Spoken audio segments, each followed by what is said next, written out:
Isang maulan na hapon. So, 1 unit left po tayo sa Reserville.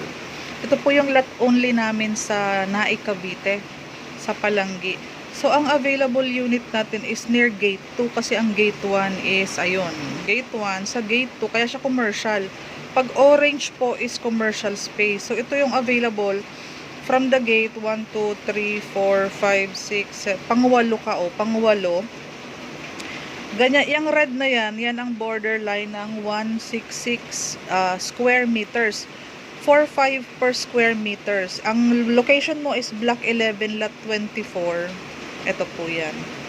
166 square meters. Kaya ang kanyang total contract price is 747.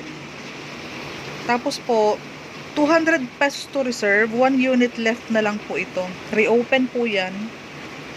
30,000 po down payment within 5 days. Once maka-reserve ka, within 5 days, mag 30,000 DP ka na. Hinati siya para ang equity mo is 60,000 lang. Divide 5 months. Kaya 12 months, ay 12,000 ka sa loob ng 5 months. Tapos po, ang nangyari niyan, yung total contract price is 747,000. Minus 30,000 na down payment, minus 60,000 na equity na divide 5 months, kaya 12 months, ang kinalabasan is 657.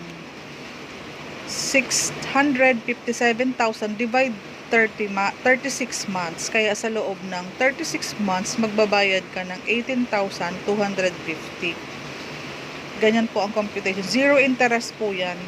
Pwede kang mag-advance payment ng mag-advance payment kasi naka-open naman yan sa pagbabayad. Kahit huwag ka na magpaabot ng 36 months para kung pag ba fully paid mo na kasi yan after 1 year, halimbawa ngayon is nagbabayad yung mga nag 1 year payment or mga nag cash payment, pwede ka nang makasabay sa kanila pag nagpabakod na sila. Kasi magkakaroon na yan ng muho, ng titulo, ng gate, ng kalsada, ng mga ilaw, mga sa kalsada po. Magkakaroon na po yan.